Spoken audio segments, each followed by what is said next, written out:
Assalamualaikum warahmatullahi wabarakatuh. Hai teman-teman semua, apa kabarnya hari ini? Senang sekali saya Afriansyah bisa menyapa kembali para pejuang ASN tahun 2023. Selamat datang di Nurse Education Channel. Buat kalian yang baru bergabung di channel ini, yuk bantu channel ini semakin berkembang dengan cara tekan tombol subscribe-nya sekarang juga. Karena subscribe itu gratis ya.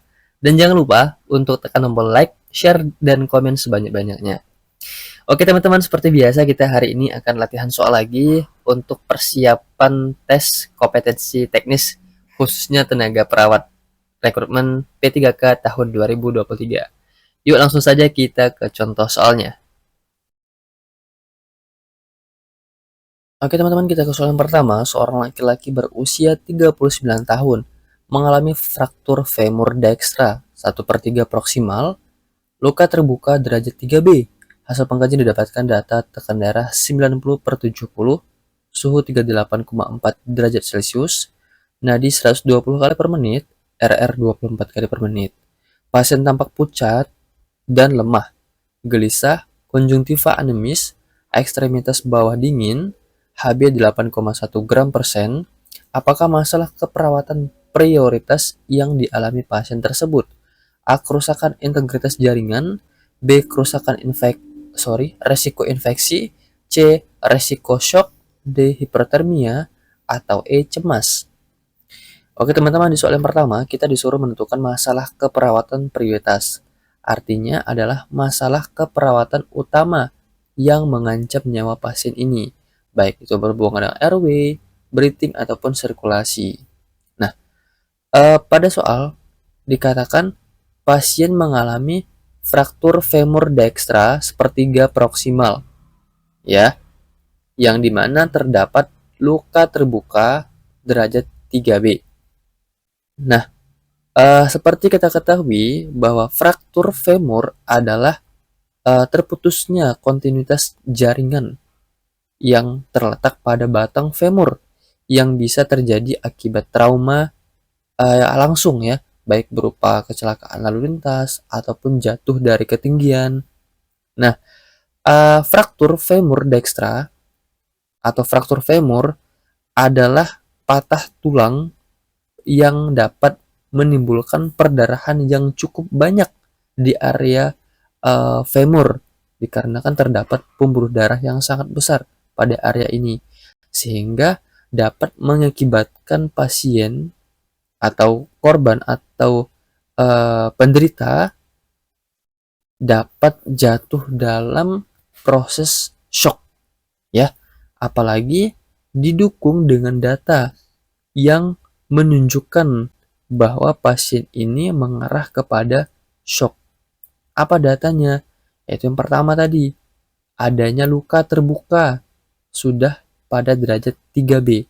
Nah, kita ketahui bahwa luka dari derajat 3B ini sudah begitu dalam, ya. Nah, didukung dengan tekanan darah sudah mulai menurun, yaitu 90/70, suhu sudah meningkat, yaitu 38,4, nadi sudah mulai cepat, yaitu 120 kali per menit, RR masih dalam batas normal, dan didukung dengan pasien tampak pucat dan lemah, gelisah, dan konjungtiva sudah anemis. Ekstremitas atau akral sudah teraba dingin. Nah, data-data ini kan sudah mengarah kepada terjadinya shock, namun belum proses shock, ya. Sehingga yang kita khawatirkan adalah pasien ini harus segera mendapatkan penanganan shocknya, yaitu berupa rehidrasi cairan atau bila perlu adalah transfusi dengan segera. Sehingga masalah perawatan prioritas pada kasus ini adalah yang C, yaitu terjadinya resiko shock didukung dengan data-data yang telah saya sebutkan tadi. Ya, baik. Kita lanjut ke soal nomor 2.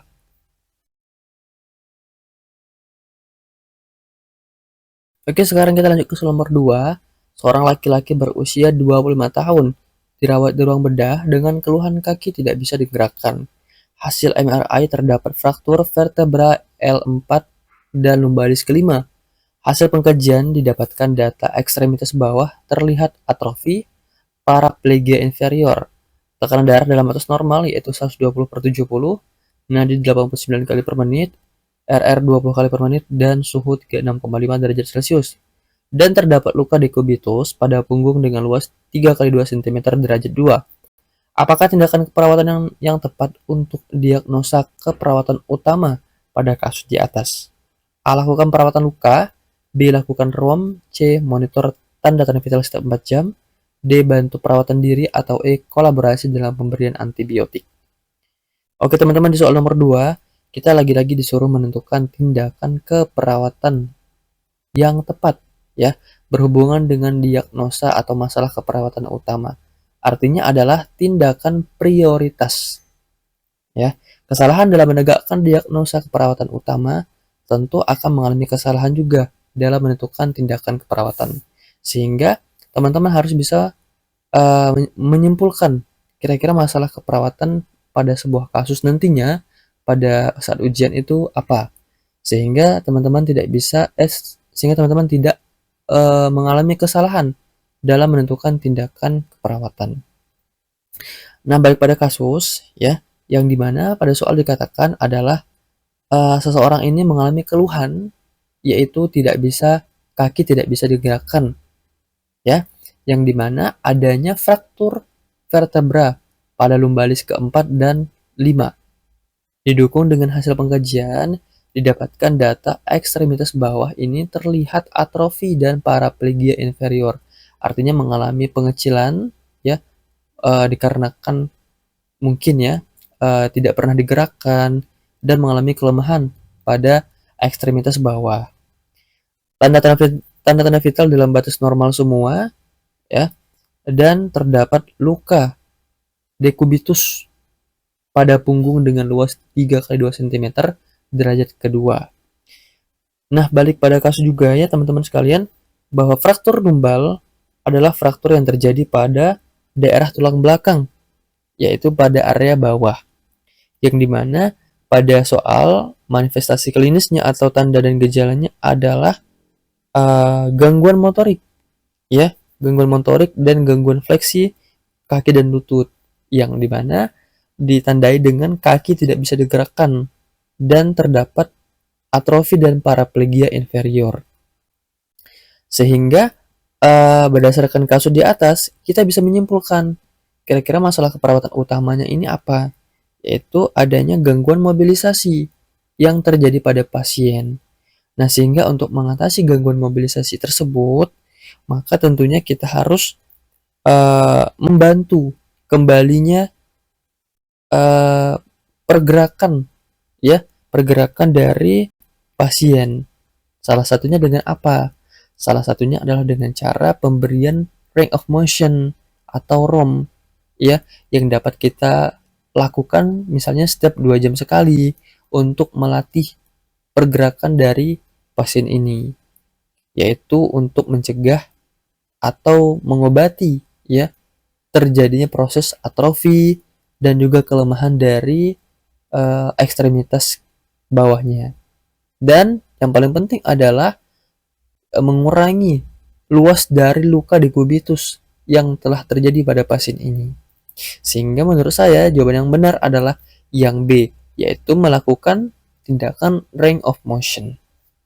Oke, opsinya A, lakukan perawatan luka. Nah, ini data yang menunjukkan dari lukanya ini adalah proses dekubitusnya. Ya, hanya satu data saja, sehingga tidak mendukung untuk melakukan tindakan keperawatan utama. Luka dekubitus ini terjadi dikarenakan kurangnya proses pergerakan yang terjadi pada pasien ini. Option yang C, yaitu monitor tanda-tanda vital setiap 4 jam.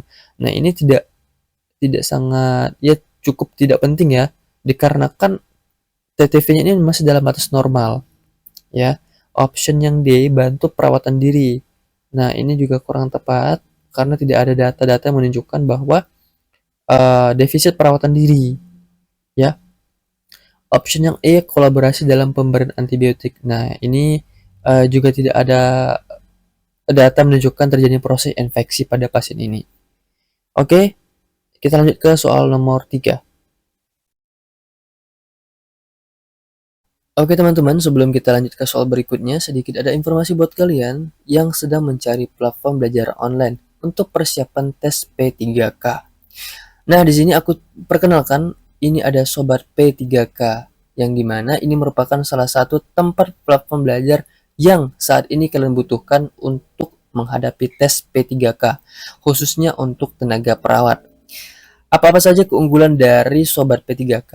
Yang pertama, Sobat P3K bisa diakses selama 1 tahun. Yang kedua, terdapat pembahasan dan kunci jawaban yang lengkap. Yang ketiga, terdapat latihan sistem CAT dan real time. Yang keempat, terdapat statistik nilai dan skor, sehingga kalian bisa mengetahui tingkat kemampuan kalian sejauh mana. Yang kelima, Sobat P3K ini cukup mudah untuk diakses, yaitu bisa menggunakan komputer, laptop, dan juga smartphone. Harganya cukup murah teman-teman, hanya 99.000. Total biaya admin 4.000 sehingga menjadi 103.000. Terdapat 5 paket latihan P3K meliputi kompetensi teknis, manajerial, sosio-kultural, dan wawancara, yang dimana masing-masing per tryout-nya terdapat 105 soal. Caranya cukup mudah teman-teman, kalian cukup mengklik link yang ada di kolom deskripsi video ini, lalu nanti akan diarahkan seperti di gambar nomor 1. Kalian akan disuruh membuat akun menggunakan email. Nah, yang kedua, setelah kalian membuat akun, kalian disuruh login menggunakan email yang telah digunakan tadi dan juga password. Nah, lanjut ke langkah yang ketiga, akan muncul dashboard seperti yang di nomor 3.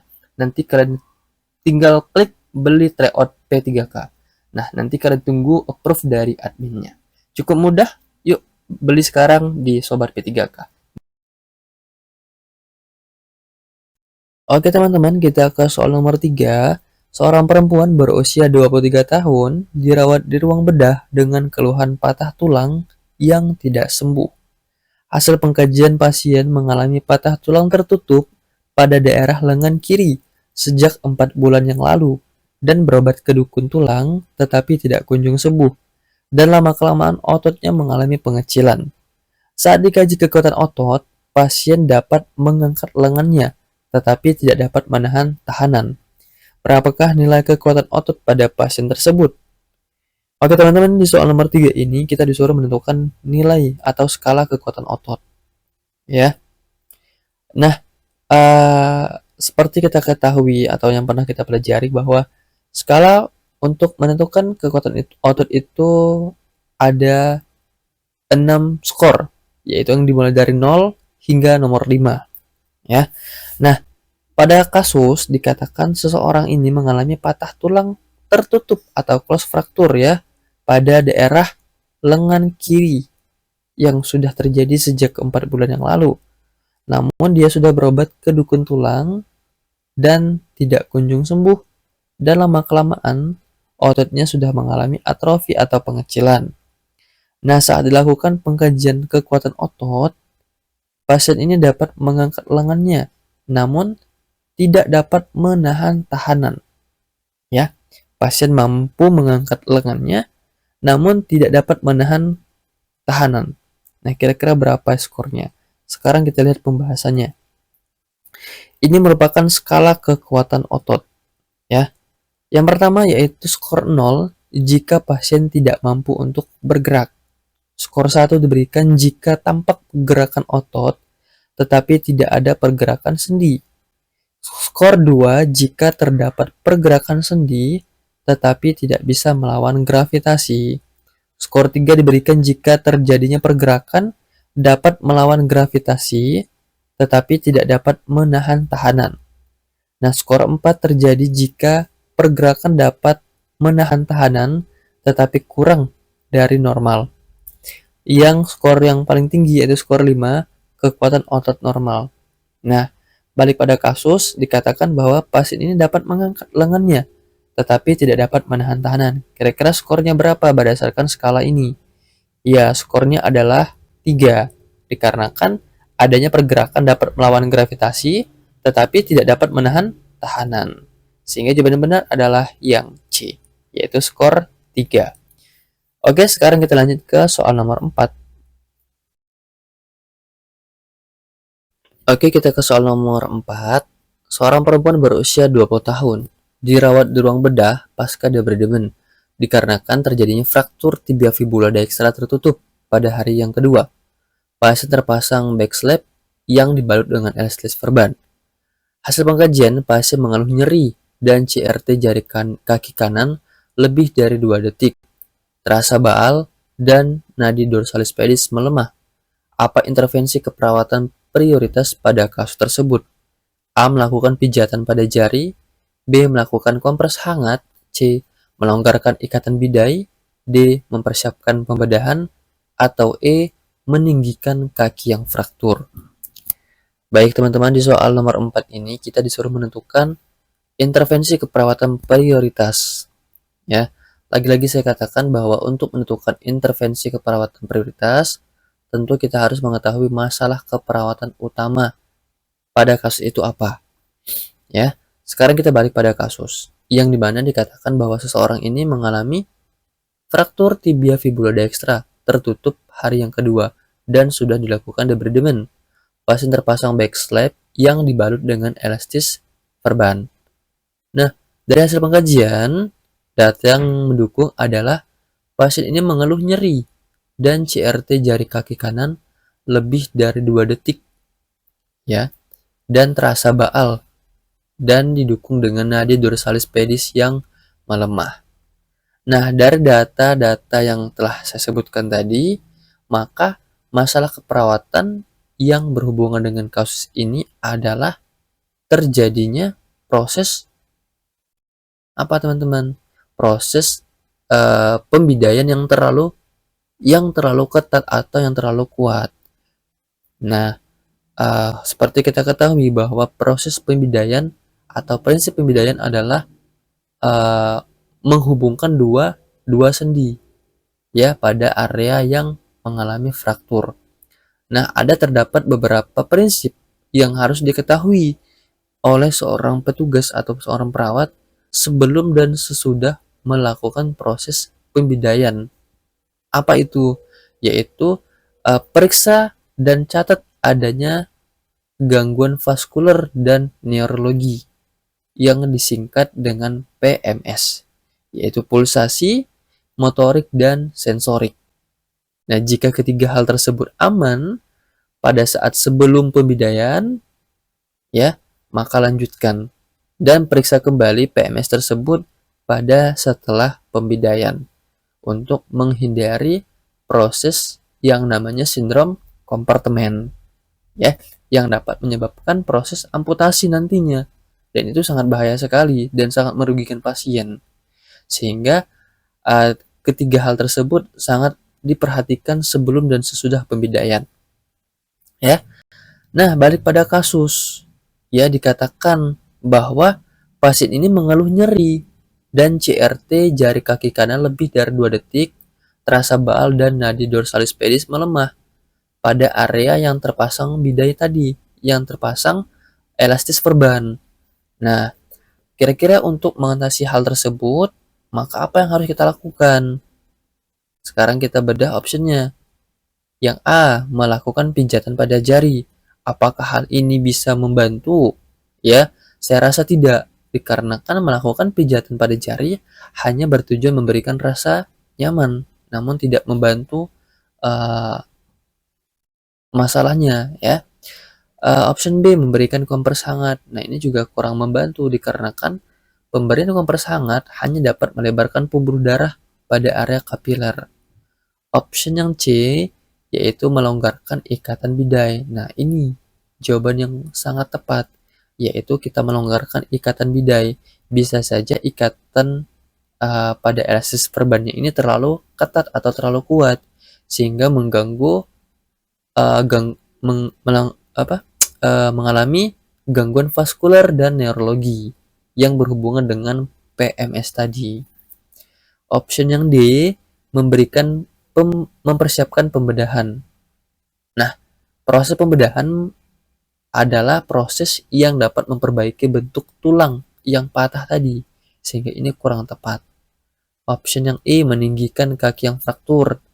Nah, meninggikan kaki pada area yang cedera bertujuan untuk mengurangi yang bengkak, ya, sehingga jawaban yang tepat adalah yang C. yaitu melonggarkan ikatan bidai untuk menghindari adanya gangguan vaskuler dan neurologi. Oke, sekarang kita lanjut ke soal berikutnya. Baik teman-teman, tidak terasa sudah di akhir video. Terima kasih buat kalian yang telah menonton video ini sampai selesai. Semoga adanya video ini bisa membantu teman-teman semua untuk mempersiapkan diri untuk tes P3K dan juga PNS. Semoga kalian bisa lulus dengan nilai yang memuaskan dan dengan pilihan penempatan masing-masing. Terima kasih. Assalamualaikum warahmatullahi wabarakatuh.